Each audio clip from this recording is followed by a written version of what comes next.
네, 오바마 대통령 일요일 밤입니다. 그 공식 회견을 통해서 특수부대를 동원해서 IS를 파괴하겠다는 고강도 메시지를 내놨습니다. 잠시 후 백악관 상황을 좀 점검해 보겠고요. 오늘 있었던 IS의 직접적인 테러 얘기를 좀 먼저 나눠봤으면 좋겠습니다. 자살폭탄 테러죠? 그렇습니다. 외신 보도에 나온 이야기인데요. 네. 시리아에 있는 일단 그 장면에 이런 게 자살폭탄 테러입니다. 지금 보시는 것처럼요. 이 폭파 직전에 차량 한 대가 아주 빠르게 돌진을 하고 있었죠. 네. 저렇게 저 트럭 안에는 이 IS 대원이 온몸에 네. 이 폭탄을 두르고 돌진을 해서 현지에 있는 쿠르드족 2명과 함께 자폭 자살하는 그런 테러를 감행을 했습니다. 한번 볼까요? 차를 타고 쭉 오는데 저 지역이 쿠르드족이 거주하고 있는 지역인데요. 저 지역에 바로 옆에 2명의 사람이 있었다고 합니다. 그래서 자살 폭탄 테러를 감행하면서 쿠르드족 2명까지 함께 희생이 됐다고 합니다. 자, 그럼 오늘 있었던 건요. 자, 이 중동에 가면 사우디아라비아가 있고 밑에 조그만 예멘이라는 나라가 있는데 여기서 비슷한 사건이 일어난 거죠.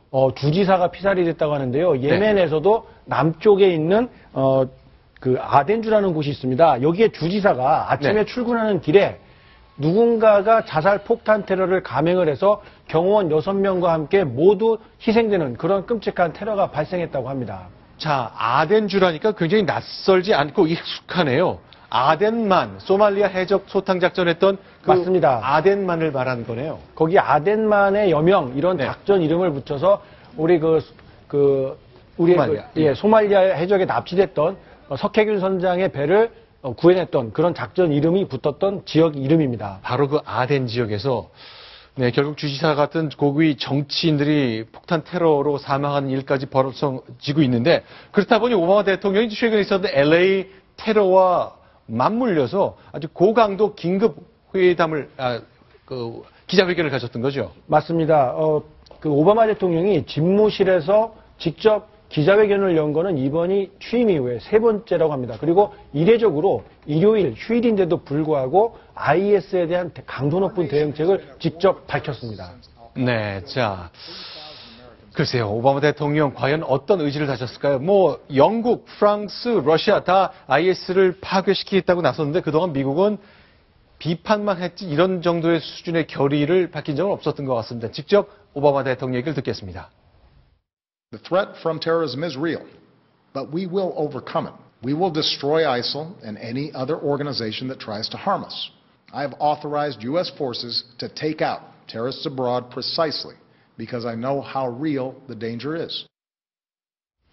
자, 일단 저런 말을 일요일 밤에 저렇게 긴급 회견까지 해가면서 공식적으로 내놔야 될 만큼 미국 내 위기식은 굉장히 높은 거죠. 그렇습니다. 당장 미국 내에서 IS의 테러 활동이 있지는 않았지만 지금 해외 각국에서 벌어지고 있는 행태들을 보면 그런 위협들이 조금씩 미국을 향해 닥쳐올 수 있다는 위기감이 반영됐기 때문에 일요일 밤중에도 저렇게 긴급 기자회견을 연 것으로 해석이 되고 있습니다. 네, 자, 지금 보시는 장면, 저 LA에 있는 저 마을인데, 자, 같이 크리스마스 파티를 하다가 기분이 좀 나빴는지 부부가 와서 집안에 있는 큰 장비들, 무기들 가져다가 총기를 난사했던 건데요. 바로 우리들의 아들, 딸들, 그 이웃집 아주머니, 아저씨들이 사망한 것까지 볼 수 있겠습니다. 살기 좋았던 것으로 알려졌던 그 샌버나니노 지역에서 저런 끔찍한 총격 사건이 일어나서 이 테러와 연관된 것 아니냐. 그래서 미국 내에서도 이미 IS 세력이 진출했다. 이런 분석들이 나오기 시작을 했었습니다만 오바마 대통령은 IS와 직접적인 연관이 있는 테러는 아니고 자생적인 그 끔찍한 일이었다. 하지만 이런 사태도 분명한 테러다라고 하면서 분명히 끝까지 원인을 밝혀내고 처벌하겠다. 이런 뜻을 밝혔습니다. 자, 테러 위협은 현실이다. 그러나 자국민 보호를 위해서 지상군을 투입하지 않겠다는 것, 그 원칙만큼은 미국도 밝혔습니다. 이라크 전쟁에 대한 트라우마 때문이겠죠.